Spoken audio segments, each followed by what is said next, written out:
아침 식사는 하루 다이어트의 성패를 결정한다 이렇게 생각하셔도 좋은데요. 왜냐하면 아침에는 인슐린 감수성이 최고조인 상태입니다. 한마디로 아침에 당이 오르는 식품을 먹게 되면 혈당이 빠르게 확 올라간다는 거고요. 계란 안에는 좋은 지방이랑 좋은 단백질이 들어있기 때문에 좀 배부르게 삶은 계란으로 드셔도 되고, 아니면 올리브오일이나 아보카도 오일로 스크램블이나 계란 프라이를 하셔서 드셔도 괜찮고요.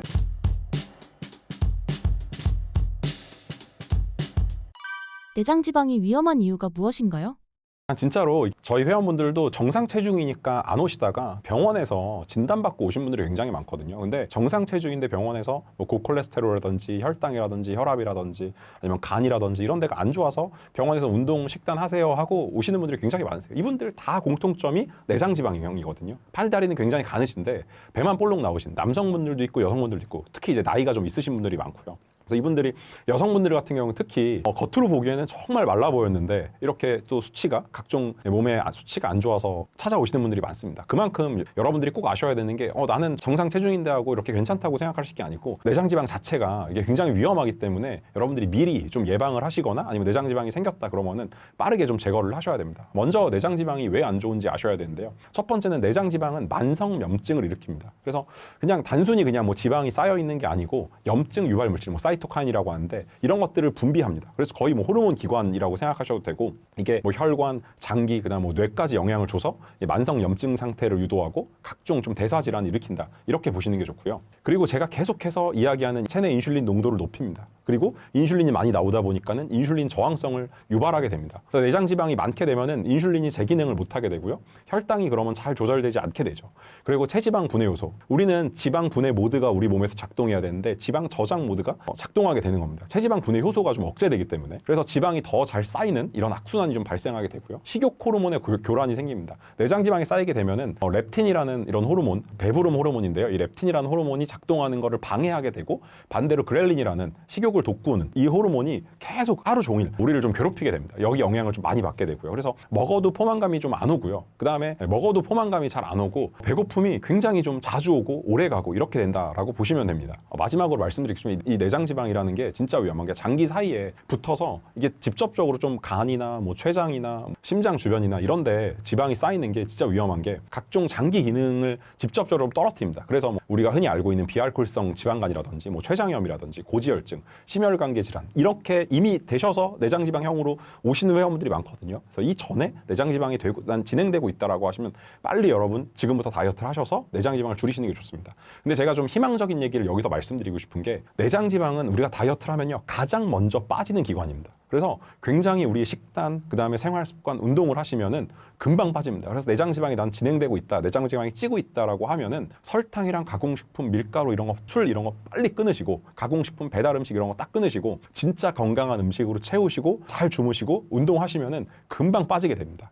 다시 한번 좀 말씀드리면은, 내장 지방은 뭐 대사 질환이나 심혈관 질환, 당뇨, 지방간, 뭐 식욕 조절을 해주는데 굉장히 안 좋은 원인이 될 수 있지만 실제로 빼기는 어렵지 않다. 그래서 운동 열심히 하시고 식단 열심히 하시고 여러분들이 생활 습관 잘 가지고 가시면은 금방 빠질 수 있습니다. 그래서 꼭 제가 끊으라는 것들 끊으시고 좋은 음식들 드시면서 좋은 생활 습관 가져가시면서 내장 지방 줄여 나가시면 좋을 것 같습니다. 다이어트의 아침 식사가 중요한 이유가 무엇인가요? 대부분 사실 아침 식사를 굶으려고 생각하는 분들도 많고, 또 아침을 잘 먹어야 되나 이렇게 고민하시는 분들도 많은데, 굶는 게 이로운 점이 있고 아침 식사를 하는 게 이로운 점이 있습니다. 근데 이 영상을 보시는 분들도 그렇고 저희 회원님으로 오시는 분들한테 저는 아침 식사를 꼭 하라고 말씀드립니다. 일단 아침 식사를 굶게 되면은 우리가 간헐적 단식 효과라고 하죠. 그래서 인슐린 저항성을 낮추고 굉장히 좋은 몸 상태, 지방이 타는 몸 상태로 만들 수 있을 것 같지만은, 문제는 아침 식사를 거르고 나서 식욕 레벨이 폭발한다는 거예요. 근데 그 식욕 레벨이 폭발한 상태에서 나는 첫 식사를, 아침 식사를 굶었다는 얘기는 점심이 첫 식사가 되잖아요. 그 첫 식사를 굉장히 건강하게 하면 좋은데, 첫 식사를 굉장히 몸에 안 좋은 음식들, 기름지고 정제탄수화물 들어가 있고, 그다음 몸에 안 좋은 걸로 배부르게 막 100%가 배부른 거 120% 배부르게 막 먹는다고 하면은, 그럴 바에는 아침 식사를 드시는 게 정말 좋습니다. 근데 대부분의 회원님들이 아침은 귀찮으니까 안 먹고 점심에 식욕이 폭발하시는데, 그게 여러분들의 다이어트를 망치게 되는 걸 수도 있거든요. 그래서 한번 여러분의 점심이 폭발할 때 여러분의 의지를 탓하지 마시고, 내가 왜 이럴까, 다시 내일부터 해야지 하지 마시고 일단 아침을 저는 드셔보셔라.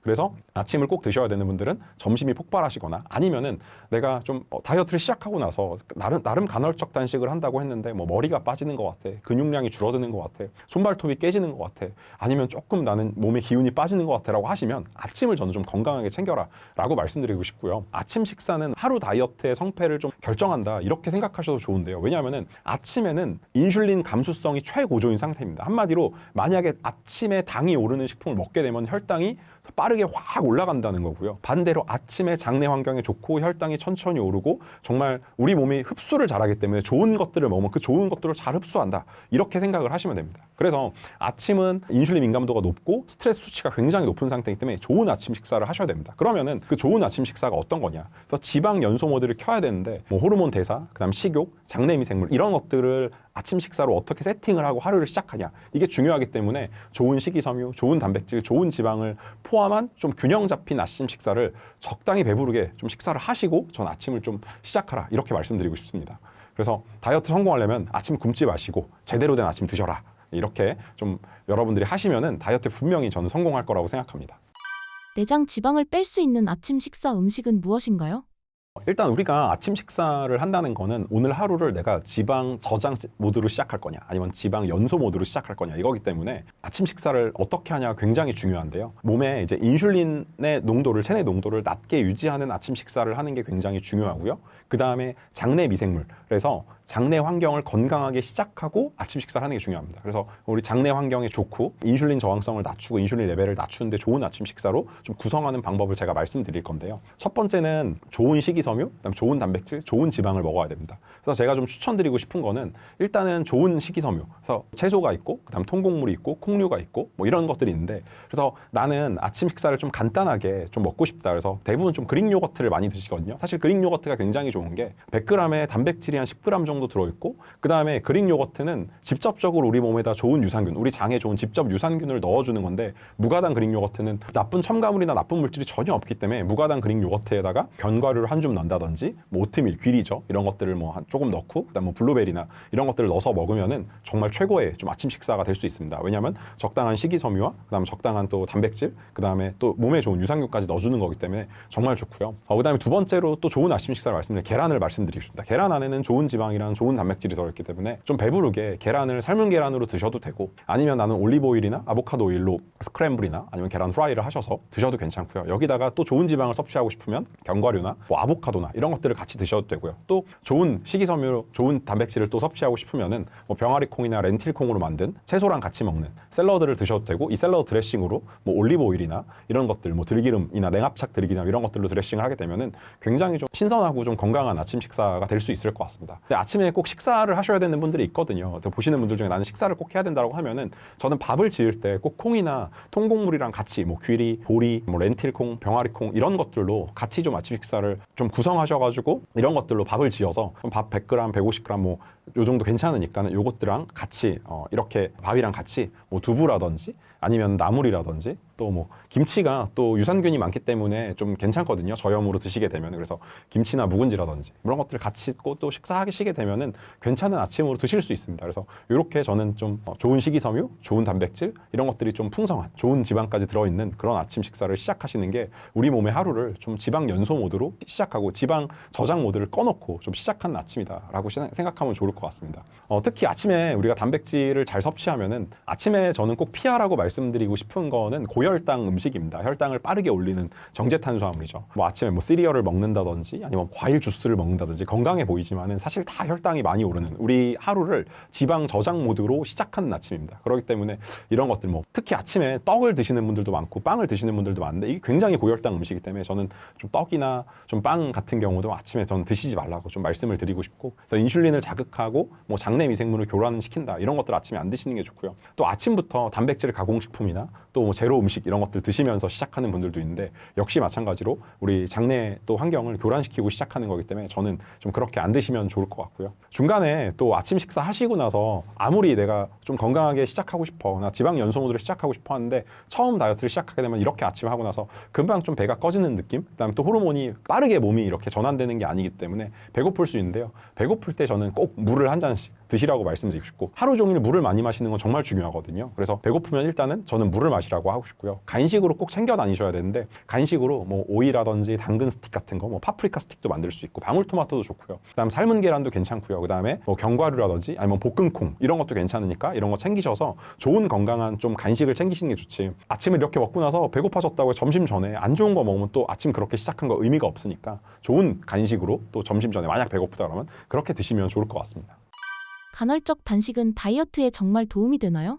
저는 간헐적 단식을 하겠다고 사실 말씀하시는 회원분들이 정말 많으세요. 왜냐하면 여기저기서 거의 대부분 이 유튜브에 출연하시는 분들은 간헐적 단식을 다 추천하는 걸로 알고 있는데요. 사실 저도 간헐적 단식이 좋은 걸 알고 있습니다. 간헐적 단식을 하게 되면은 체내 인슐린 농도를 낮추게 되죠. 그리고 또 호르몬 균형이 또 좋게 되고 지방을 연소시키는 효소인 뭐 AMPK가 나온다든지 뭐 미토콘드리아 건강해지고 활성화되고 또 인슐린 저항성이 개선되고 복부 지방이나 내장 지방도 좋아지고요. 제일 중요한 거는 간헐적 단식으로 2016년에 일본의 어떤 분이 노벨상을 받으셨어요. 그때부터 이제 간헐적 단식이 이제 붐이 일어나기 시작했는데 이 오토파지라고 해서 세포가 자가포식, 한마디로 나쁜 세포를 죽이고 좋은 세포들이 재생되고 이 개념을 이야기하는 거거든요.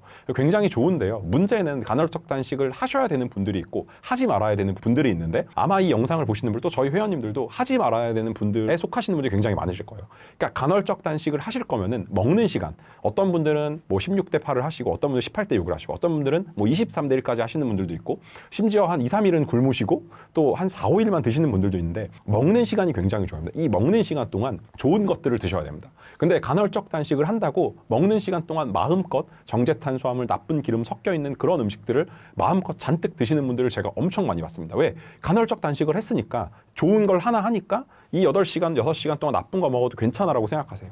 근데 절대 괜찮지 않습니다. 몸을 오히려 더 망치는 행위고요.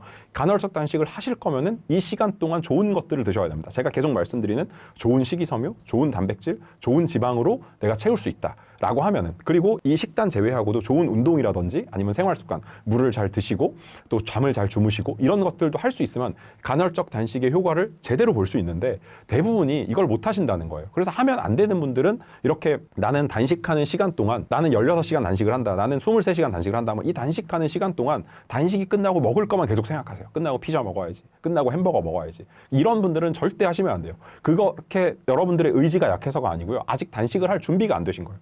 몸을 먼저 건강하게 만들어서 간헐적 단식을 해도 내 식욕 레벨이 튀지 않으면은 그때 간헐적 단식을 시작하시는 게 좋습니다. 그래서 내가 식욕이 너무 높다. 그래서 난 간헐적 단식만 하면 실패하고 자꾸 뭘 먹게 된다라고 하시는 분들은 일단 간헐적 단식 중단하시고 오히려 자주 많이 드세요. 좋은 것들로. 그리고 나서 나중에 내 몸의 호르몬이나 대사 상태나 식욕 레벨이 안정화되면은 그때 12대 12부터 하셔서 시간을 늘려가셔도 괜찮습니다. 그리고 또 간헐적 단식을 하면 안 되는 분 두 번째가 있는데 간헐적 단식만 하면은 오히려 많이 안 드시는 분이에요. 그래서 정말 제가 어떤 분까지 봤냐면 하루에 700칼로리, 800칼로리 드시면서 계속 살아가시는 분들도 봤어요. 근데 그분 특징이 힘이 없어요. 하루 종일 온몸에 힘이 없어요. 운동을 하러 나오셔도 힘이 없으니까 운동을 잘 못 하세요. 하루 종일 힘이 없는 거예요. 근데 간헐적 단식한다고 그렇게 드시는 게 아니라 오히려 먹는 시간 동안 충분히 잘 드셔야 돼요. 어떤 걸 잘 드셔야 되냐? 충분한 식이섬유 드시고 충분한 단백질을 드시고 충분한 지방을 드셔야 되는데 오히려 이분은 잘 못 드세요. 그러니까 먹는 시간 동안 잘 못 드시는데 간헐적 단식을 하니까 자꾸 근육은 빠지고, 그러니까 부작용으로 머리카락도 빠지고 손발톱도 갈라지고 제가 봤을 땐 몸에 또 다른 기능도 문제가 생겼을 수도 있거든요. 이런 분들은 간헐적 단식을 하시면 안 되고 오히려 새끼를 건강하게 먹고 오히려 간식까지 먹어서 충분한 단백질과 충분한 식이섬유와 이런 것들로 몸의 호르몬을 정상화를 만들고 장내 환경을 정상화를 만들어서 나중에 우리 몸이 건강해졌을 때 그때 간헐적 단식을 하셔도 되는데 대부분 간헐적 단식 시작하시는 분들이 이런 분들이 시작하시면 저는 무조건 말립니다. 마지막으로 절대 하시면 안 되는 분들이 근육량이 없으신 분들이, 근육량이 없으신 분들은 근육량을 만들려면은 적어도 하루에 근육량을 체중 곱하기 1.5g에서 2g 정도를 드셔야 되거든요. 그러니까 내 체중이 60kg 그러면 적어도 90g에서 120g의 단백질을 먹어야 되는데 90g에서 120g 먹으려면은 닭가슴살로 했을 때 25g 들어있고 뭐 소고기 이런 거 돼지고기 먹으면 20g 정도 들어있다고 하면은 600g, 500g 정도 드셔야 되는데 이거를 먹는 시간 내에 다 들이실 수가 없어요. 그러면 근육이 늘어날 수가 없겠죠. 또 근육이 줄어들 수도 있거든요. 근데 이미 근육이 줄어들어서 우리가 근 감소가 진행되지 않으려고 다이어트 하는 건데, 건강해지려고 하는 건데 간헐적 단식해서 근 감소가 진행된다. 그러면 멈추시고 오히려 단백질 잘 채워서 잘 드셔야 됩니다. 그래서 간헐적 단식을 하셔도 되는 분들은 근 감소증이 걱정이 안 되시는 분들, 그리고 뭐 다른 부작용, 굶어서 나오는 그런 탈모라든지 이런 거 부작용 잘 드시는 분들은 괜찮으세요. 그리고 식욕이 튀지 않는 분들, 이런 분들은 하셔도 되는데, 사실 제가 저희 회원분들 중에서 이거 해당 사항이 없어서 제가 이렇게 하라고 하는 분들 한 10명 중에 1명 정도? 이런 분들은 정말 잘 하세요. 괜찮아요. 이런 분들은 저희가 권장하고 하는데 10분 중에 9분 정도는 저는 하지 말아라. 식욕이 튀거나 부작용이 생기기 때문에 오히려 잘 드셔라. 이렇게 말씀을 드립니다. 탄수화물을 아예 섭취하지 않는 식단은 도움이 될까요? 사실 이제 탄수화물을 전혀 섭취하지 않는 식단을 우리가 저탄고지, 뭐 키토제닉 이렇게 부르는데요. 사실 이거를 하시는 분들도 많고요. 지방을 마음껏 먹고 또 단백질도 또 마음껏 먹을 수 있다고 하니까, 특히 고기를 좋아하시는 분들, 또 단백질 음식을 좋아하시는 분들이 쉽게 좀 접근을 하세요. 근데 저탄고지의 장점은 뭐냐면은 인슐린 농도를 낮출 수 있는 거거든요. 그래서 하루에 탄수화물 섭취를 뭐 20g에서 50g 정도로 제한해가지고 케토시스 상태를 만들어서 지방 연소 모드를 작동한다. 여기까지는 굉장히 좋아요. 인슐린 저항성을 낮추고 인슐린 분비를 최소화하고, 인슐린 분비를 최소화하고, 뭐 체지방 분해 모드 이렇게 이걸 가동하고, 그래서 또 호르몬이 굉장히 민감하게 또 호르몬 대사를 정상화시키는 건 좋은데, 또 식욕 조절 효과까지 잘 먹으니까, 지방이랑 단백질을 잘 먹으니까 식욕도 잘 조절이 되죠. 근데 이제 문제가 뭐냐면요, 우리가 장내 환경을 개선할 수가 없어요. 장내 환경을 개선할 수 없다는 게, 장내 미생물, 특히 유산균, 유익균들은 식이섬유를 먹고 그 식이섬유로 단쇄지방산이라는 걸 만들어내는데, 키토제닉을 하시는 분들은 식이섬유를 잘 섭취하실 수가 없어요. 물론 키토제닉 하시는 분들도 채소를 충분히 먹는 분들은 많은데, 채소만 되게 소량 드시고 잘 안 드세요. 그러다 보니까는 실제로 식이섬유를 많이 먹으려면 채소 가지고는 안 되거든요. 왜냐하면 양배추 100g, 브로콜리 100g 먹어봤자 식이섬유가 2, 3g밖에 안 들어있어요. 실제 식이섬유가 많이 들어가 있는 거는 통곡물, 그중에서도 뭐 귀리라든지 보리라든지 카뮤트, 뭐 파로 뭐 이런 데 많이 들어있는데, 절대 이런 거 안 드신단 말이에요. 그러다 보니까는 우리 장이 건강해지냐? 그렇지 않습니다. 물론 우리 장이 그런 식이섬유를 소화하지 못하는 장이신 분들이 있어요. 그런 것, 이 장을 개선하려고, 이 내 장을 좋게 만들려고 오히려 키토제닉을 하시는, 뭐 의사분들이랑 진단하셔서 하시는 분들, 그런 분들은 전 하셔야 된다고 보지만은, 내가 장이 충분히 그런 식이섬유를 잘 소화할 수 있고 그 식이섬유를 내 장에서 먹어서 단쇄지방산을 만들어낸다, 이분들은 정말 식이섬유로 제대로 된 다이어트를 효과를 볼 수 있는데 이 효과를 못 본다는 거죠. 그래서 저는 키토제닉을 하셔야 되는 분들은 진짜로 내가 장에서 그런 식이섬유를 소화하지 못한다, 이런 분들은 전 하셔도 괜찮겠지만은, 정상적인 분들이라면은 저는 안 하시기를 권장하고요. 또 하신다고 해도 사실은 거의 뭐 사회생활이 불가능할 정도로 사실 식단을 단기적으로 좀 지속하기 어렵고, 그 다음에 부작용이 있는 분들이 많으세요. 뭐 케토플루 상태라고 해가지고 뭐 두통이 오기도 하고, 그 다음에 뭐 집중력이 저하되기도 하고, 왜냐하면 탄수화물을 안 먹기 때문에 이 탄수화물을 당기는 이 현상이 굉장히 정상적인 현상이거든요. 이게 지속돼가지고 오히려 식욕이 폭발하기도 하고 막 이러기 때문에 이런 분들은 안 하시는 게 좋고요. 특히 운동하시는 분들 같은 경우는 운동하다가 어지럽거나 운동 능력이 확 떨어져가지고 또 이런 거를 고통을 호소하시는 분들도 있거든요. 이런 분들은 저는 안 하시는 게 좋습니다. 그래서 제가 좀 권장드리고 싶은 거는, 지방을 적당히 많이 드시는 건 괜찮습니다. 단백질도 많이 드시는 건 괜찮아요. 근데 저는 탄수화물을 뭐 정제 탄수화물 먹어 설탕 먹어라가 아니고, 탄수화물을 충분히 식이섬유가 우리가 섭취될 수 있을 만큼의 탄수화물 드셔야 됩니다. 왜냐면 어쩔 수 없이 통곡물이나 콩을 먹으면은 당질이 들어와요. 근데 그 당질 때문에 결국 안 하는 건데, 적당한 당질이 들어오는 건 괜찮고, 식이섬유가 함유되어 있는 음식들의 당질이 들어오는 거는 우리 장에도 좋고 건강에 좋기 때문에, 적당히 저는 식이섬유를 충분히 먹을 수 있을 만큼의 탄수화물 섭취를 하시면서 좀 좋은 식단으로 이어가시면은, 키토제닉의 장점과 그다음에 장내 환경을 개선할 수 있는, 또 장내 유익균들을 좋게 만드는 그런 이점까지 잘 가져갈 수 있으니까는, 그렇게 저는 좀 식단을 구성해서 호르몬 밸런스도 맞추고, 그다음에 인슐린 민감도, 인슐린 저항성 낮추고, 그다음에 또 장내 환경도 개선하는 그런 식단으로 저는 하시길 좀 추천을 드립니다. 다이어트 루틴을 구성할 때 꼭 신경 쓸 포인트는 무엇인가요? 사실 식단, 운동, 뭐 생활 습관, 수면 이런 것들을 질문하실 때 가장 중요한 거, 정말 한 100점 만점으로 하면은 한 80점 정도에 속하는 게 저는 수면이라고 생각을 합니다. 제가 많은 회원분들 거의 2만여 명을 만났다고 했잖아요. 근데 이분들이 정말 식단 잘하고 운동 열심히 하시는 분들이 있거든요. 근데 그분들 중에서 살이 안 빠지는 분들의 공통점이 잠을 안 주무세요. 반대로 식단은 조금 엉성하게 하는데 살이 잘 빠지는 분들이 있어요. 근데 그분들 특징이 잘 주무세요. 그렇기 때문에 수면이 저는 가장 중요합니다. 그러니까 수면은 곱하기로 작동한다고 생각하셔야 돼요. 내가 식단, 운동 한 게 내가 점수가 있으면 거기다가 곱하기로 수면이 작동하는 거기 때문에, 수면을 잘 하시는 거는 정말 중요합니다. 그래서 우리가 수면을 잘하기 위해서 하셔야 되는 것들이 있거든요. 사실 내가 잠이 안 온다라고 하면 여러분들이 노력하셔야 되는 게, 첫 번째는 일단 커피를 끊으셔서 내가 밤에 잘 자려고 노력하셔야 되고, 두 번째는 가급적이면 아침이나 점심 햇빛을 좀 보셔서, 우리가 눈으로 햇빛을 보면은 세로토닌이 합성이 되거든요. 그게 또 나중에 밤에 멜라토닌으로 전환돼서 멜라토닌이 또 잠을 잘 오게 하는 거기 때문에 햇빛을 보시는 것들을 하셔도 굉장히 좋고, 그다음에 저녁에는, 밤에는 또 햇빛을 보면 안 되잖아요. 근데 햇빛 같은 게 또 블루라이트란 말이에요. 그래서 블루라이트가 있으면 멜라토닌이 또 활성화가 안 되기 때문에, 블루라이트를 밤에는 좀 한 2-3시간, 자기 2-3시간 전에는 차단을 하시고, 또 2-3시간 전에는 운동이라든지 뭐 식사라든지 이런 거 다 멈추시고 좀 심신이 편안한 상태로 자는 거를 한번 해보시면 좋을 것 같고요. 그래도 내가 잠을 못 잔다라고 하면은 수면제 처방 받기 전에 수면 영양제 있거든요. 수면을 도와주는 영양제, 뭐 멜라토닌이라든지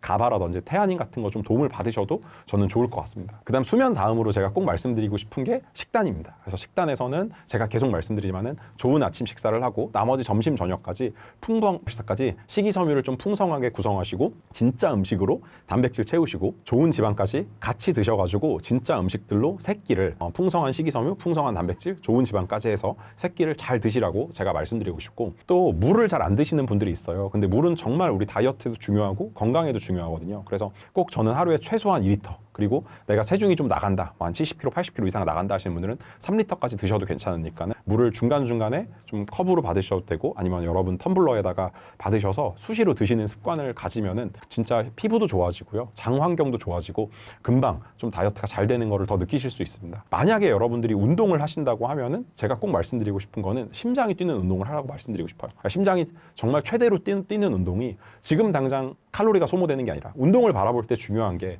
칼로리로 접근하면 안 되거든요. 그래서 나는 운동으로 칼로리를 소모하겠다. 이렇게 접근하시지 말고 내 몸을 지방이 연소하는 모드로 바꾸겠다. 그래서 인슐린에 굉장히 민감해지거든요. 운동을 하게 되면. 그래서 심장이 최대로 뛰는 운동을 하시는 게 일단 제일 중요하다. 그다음 두 번째는 근력 운동. 또 우리 하체에 근육이 많기 때문에 하체 근력 운동이 다이어트에 굉장히 중요합니다. 그리고 마지막으로 존투 운동이라고 해서 최대 심박수의 60에서 한 70% 정도로 옆 사람이랑 대화가 조금 가능한 정도로 좀 운동하는 게 또 지방을 연소하는 데 굉장히 중요하기 때문에 이런 운동들 여러분들이 찾아서 하시면 굉장히 좋고요. 마지막으로 이걸 다 해도 이걸 하면 소용이 없습니다. 그게 뭐냐면 설탕을 드시거나 액상과당을 드시거나 아니면 밀가루, 가공식품, 술, 배달 음식 드시게 되면은 위에서 노력했던 걸 다 망치게 되니까는 이런 것들 안 하시는 게 좋은데 만약에 여러분들이 잘 주무시고 또 잘 식단하시고 물도 잘 드시고 했다면은 아마 여러분들 식욕 레벨도 낮춰지고 이런 것들을 여러분 몸에서 막 갈망하지 않을 거예요. 그래서 여러분들이 한 3일에서 한 일주일 정도만 참아보시고 또 한 2주 정도만 좀 의지로 조금만 참아보시면은 여러분들이 그런 설탕이나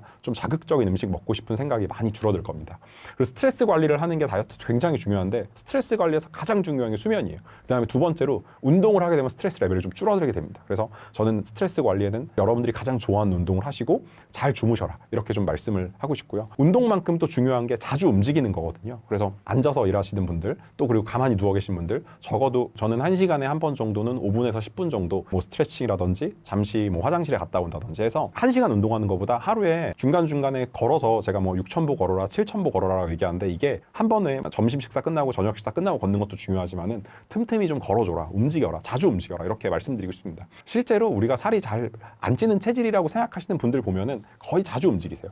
실제로 어린 아이들 중에서 살찐 친구들이 많이 없는 이유가 하루 종일 움직이거든요. 그래서 자주 움직이는 게 정말 중요합니다. 그리고 제가 꼭 조언을 드리고 싶은 게 이렇게 하려면은 뭐 산에 들어가야 된다 아니면 집에서 혼자 살아야 된다 사회생활 끊어야 된다 이렇게 말씀하시는 분들이 있는데 회식이나 외식을 한다면은 여러분들이 회식이나 외식도 충분한 식이섬유와 충분한 좋은 단백질 좋은 지방으로 이루어지는 외식을 할 수가 있습니다. 뭐 예를 들어서 뭐 샤브샤브를 드신다거나 이때 뭐 소스라든지 아니면 다른 음식들 또 자극적인 음식들을 피하고 진짜 채소나 고기 위주로 드시면은 너무 좋겠죠. 그리고 뭐 수육이나 보쌈같들도 쌈채소랑 같이 드시면은 또 좋은 외식이 될 수 있고요. 그다음에 뭐 회도 있고요. 고기류도 있고 이런 것들 다 쌈채소랑 같이 드시면은 뭐 와사비랑 쌈채소랑 같이 드시면은 좋은 식단이 될 수 있죠. 마지막으로 우리 뭐 채소찜도 있고요. 해물찜도 있고 조개찜도 있고 찜 종류도 굉장히 많습니다. 이런 것들도 자극적이지 않게 여러분들이 잘 드시면은 충분히 건강한 식단으로 드실 수 있으니까 꼭 그렇게 드시라고 제가 추천드리고 싶습니다.